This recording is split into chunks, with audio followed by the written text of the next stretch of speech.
Olá, pessoal.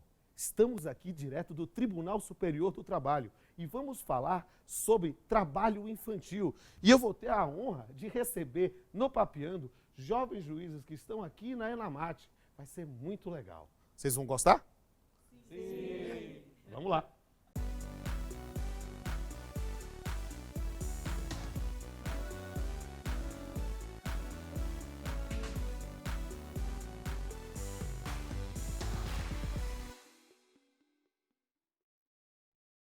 Olá, pessoal, estamos de volta e eu tenho uma imensa satisfação de ser recebido no Tribunal Superior do Trabalho pela ministra Kátia Arruda, uma das maiores autoridades no Brasil sobre a questão do trabalho infantil. Ministra, que prazer enorme recebê-la no Papeando com Pamplona. O prazer é todo meu, uma alegria enorme estar aqui. Nós vamos ter essa oportunidade de conversar sobre um tema que é algo que sempre foi uma grande preocupação do direito do trabalho, a questão do trabalho infantil, não é mesmo?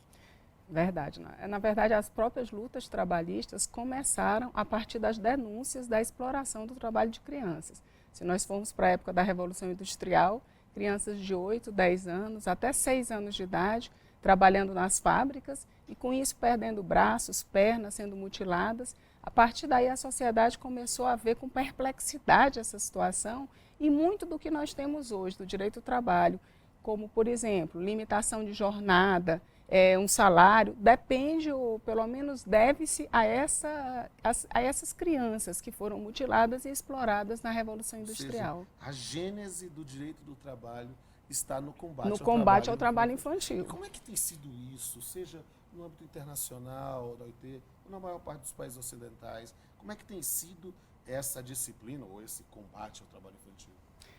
É um tema muito difícil, né? Principalmente nos países mais pobres. Sim. A Organização Internacional do Trabalho tem vários documentos mostrando como as crianças são exploradas, por exemplo, onde tem grandes jazidas de ouros e diamantes, se utilizam crianças para descer nas minas, muitas vezes porque elas são menores, elas são magrinhas.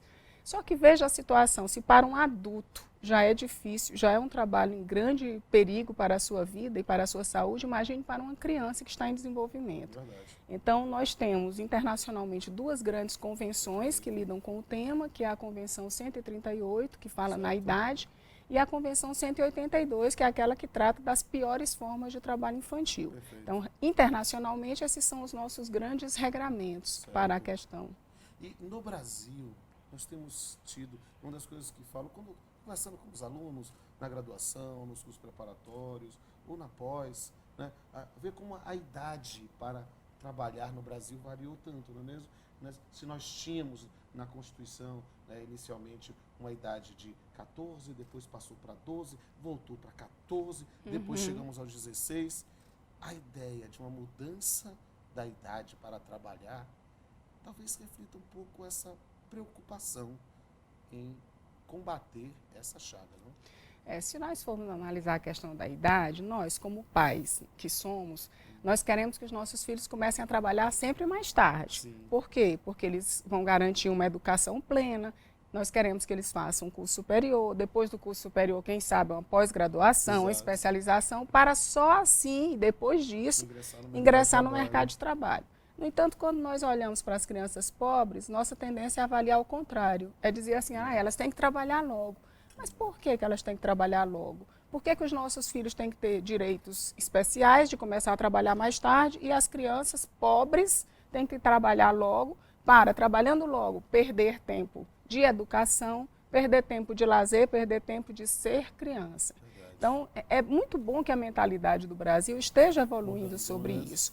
Não é? Quanto mais tarde essa criança ou adolescente for inserida no mercado de trabalho, mais tempo de educação ela vai ter. Mais tempo de lazer, de aperfeiçoamento do seu ser como um todo. Né? E aí sim ela vai entrar no mercado de trabalho plena, com capacidade, com aptidão e na idade adequada. E é isso então que eu quero, que infelizmente o tempo é curto e eu preciso deixar uma mensagem final antes de passar, porque hoje estamos prestigiados pelos juízes da Enamate, uma turma que veio aqui perguntar, participar, mas eu queria, porque a gente está na magistratura há bastante tempo, mais até do que a gente possa confessar, né? Mas, de fato, mais de 2 décadas da magistratura, e eu digo, às vezes a gente ouve a pessoa, não, é importante trabalhar para formar o caráter, ou para não ir para a criminalidade. O que é que você diria para o cidadão que está nos vendo e que às vezes repete esse bordão de que para ele é perfeitamente natural que uma criança comece a trabalhar? Olha, tem uma frase que nós ouvimos muito e é uma frase muito mentirosa, que é assim, é melhor trabalhar do que roubar. Por que a frase é mentirosa? É porque os dois são ilícitos, Exato. são duas ilegalidades. A criança ela vai perder se estiver inserida num mundo que não é o legal e ela vai perder se estiver trabalhando. Em ambas, a perda da em ambos. inocência. Então a pergunta é, nós queremos isso? Nós queremos que a criança perca esse espaço, esse momento de crescimento que ele tem e com isso se reflita no futuro? Tem uma frase que o ministro Carlos Aires comenta muito nas palestras dele, ele diz assim, todos nós falamos da fúria do rio que irrompe e invade cidades, e ninguém pensa na fúria que é o rio estar preso entre uma encosta e outra. Então, a pergunta que nós fazemos é o seguinte, esta criança que não teve educação, não teve saúde, não teve amor, não teve direitos básicos, será que ela vai poder dar isso quando for adulto? Então, será que não está na hora da gente fazer essa reflexão? Se nós queremos uma sociedade justa, uma sociedade onde haja desenvolvimento econômico, onde haja fartura, onde haja respeito e onde haja dignidade, vamos dar isso para as crianças. Porque assim ela poderá refletir no futuro dela esses mesmos direitos. Essas reflexões trazem perguntas que não querem calar. Mas nós temos daqui a pouco perguntas que a ministra vai responder. Daqui a pouco a gente volta. Eu gostaria de saber o que a senhora acha sobre o trabalho artístico infantil. Olha, essa pergunta é muito importante, porque tem muita gente que acha que o trabalho infantil artístico não é trabalho. E, na verdade, é um desconhecimento sobre o tema. Porque aquelas crianças, elas ficam horas e horas ensaiando, repetindo as gravações.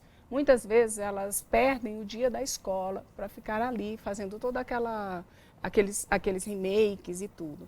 Então, o trabalho infantil artístico é trabalho, ele precisa de uma série de regramentos, entre eles garantir o período integral da escola para essa criança, e ele precisa de autorização, porque ele só existe em função de uma permissibilidade da Convenção 138. A princípio, todo trabalho abaixo de 16 anos é proibido no Brasil.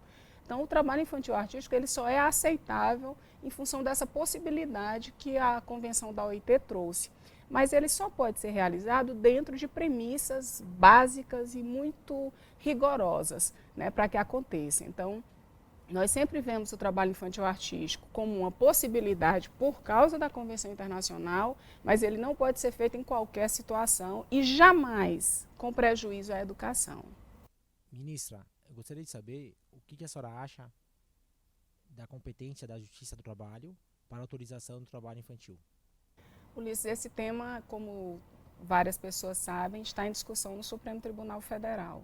Então, a posição do Programa Nacional de Combate ao Trabalho Infantil, que é o programa que eu estou à frente nesse momento, é de que a competência é da Justiça do Trabalho, porque nós somos juízes talhados para essa questão. Nós analisamos todo um conjunto de horário de trabalho, de condições de saúde, de condições de higiene no ambiente de trabalho e tudo isso tem a ver com o juiz do trabalho. É bem verdade que existem posições consideráveis que entendem que ainda é do juiz da infância. Eu acho que o juiz da infância continua a ter competência sobre a questão da infância, mas para outros aspectos, a questão da paternidade, outros aspectos que não o trabalho, porque pela Constituição Federal todos os temas relacionados a trabalho são de competência do juiz do trabalho. Mas essa é a minha opinião pessoal, mas a questão está sub júdice no Supremo Tribunal Federal. Ministra, o que a senhora acha das escolas de trabalho profissionalizantes? Esse é o tema do ano do nosso programa, né? A questão da aprendizagem. Todo trabalho é proibido abaixo de 16 anos, salvo na condição de aprendiz, é o que diz a Constituição Federal. Então, a aprendizagem, ela é um dos instrumentos importantes para o combate ao trabalho infantil. Por quê? Porque a criança, dentro da idade possível da aprendizagem, a partir dos 14 anos, ela pode, vinculada com uma escola, com uma instituição ligada ao tema aprendizagem, desenvolver essa aptidão e, ao mesmo tempo, com a proteção legal, porque quando ela está vinculada, ela tem carteira assinada, ela tem o horário dela regulado, ela tem todos os direitos inseridos. Então, por que as pessoas dizem assim, mas por que isso ajuda a combater o trabalho infantil? Porque hoje no Brasil, nós temos mais de 70% entre adolescentes que poderiam estar inseridos na aprendizagem e estão no trabalho ilegal, no trabalho insalubre, no trabalho perigoso. Então, se essas crianças elas precisam utilizar o instrumento da aprendizagem, que o façam, mas dentro da legalidade. E fazendo, elas não estarão inseridas no chamado trabalho infantil nefasto, ligado às piores formas de trabalho infantil, que é carvoaria, lixão, são realidades muito difíceis. Muitas vezes a pessoa que está me ouvindo não compreende o malefício que o trabalho infantil causa. Nós temos situação de criança que fica cega pelo trabalho, de criança que perde o braço, perde a perna. Então, como é que essa criança vai conseguir se desenvolver da melhor forma possível se já na infância ela foi super explorada ao ponto de sofrer uma mutilação? Ministra, eu gostaria de saber o que a senhora acha sobre a atuação do Ministério Público do Trabalho no combate ao trabalho infantil. Olha, a atuação do Ministério Público é essencial, Luiz Fernando, assim como toda essa rede de proteção que envolve a questão do trabalho infantil. Nós temos o Ministério Público do Trabalho, nós temos os auditores fiscais e todos os fóruns e conselhos tutelares. O trabalho infantil, eu sempre digo assim, é uma luta que tem várias pernas e elas têm todas que caminhar na mesma direção, porque senão a coisa não funciona. São muitas demandas, muitas necessidades, mas a esperança é sempre presente de que nós vamos conseguir chegar lá e acabar com o trabalho infantil no Brasil. E é uma luta que não se luta só. A luta que se luta junto, de braços dados, na construção de uma esperança. Perfeito. Eu costumo dizer que a esperança é o único direito verdadeiramente inalienável. E a esperança de um mundo melhor em que vamos construir uma nova realidade para as nossas crianças e adolescentes, para que eles possam ser cidadãos muito melhor do que nós somos. Exatamente. Mas eu não tenho dúvida, ministra, que foi um prazer enorme recebê-la no Papeando, de um tema tão sensível, tão delicado, que somente alguém com a sua inteligência e sensibilidade poderia falar tão bem. Me permita, no encerramento do programa, ter a honra de fazer um brinde Vamos com a brindar. famosa indefectível caneca do Papeando. Papeando. Bem, amigos, temos que encerrar esse programa. Se você gostou, veja nas hashtags nas redes sociais, Papeando com Pamplona e Papeando com Kátia Arruda. Vocês vão ver os bastidores dessa gravação, vão ver o pessoal participando e pode ver outros episódios também, tanto lá no YouTube, no canal SES TV, quanto no canal Pamplona do SES TV. Você pode ver cada um dos episódios. Eu espero que vocês tenham gostado de, mais uma vez, trabalharmos um tema duro, um tema complicado, com profundidade e com leveza. Por quê? Porque a ideia, a missão de juntar o direito e a arte é o nosso desafio. O desafio do combate da perda da inocência. Vai aparecer aqui em cima um link. Clique na tela. Você vai ver a nossa visão poética sobre o trabalho infantil. Até a próxima.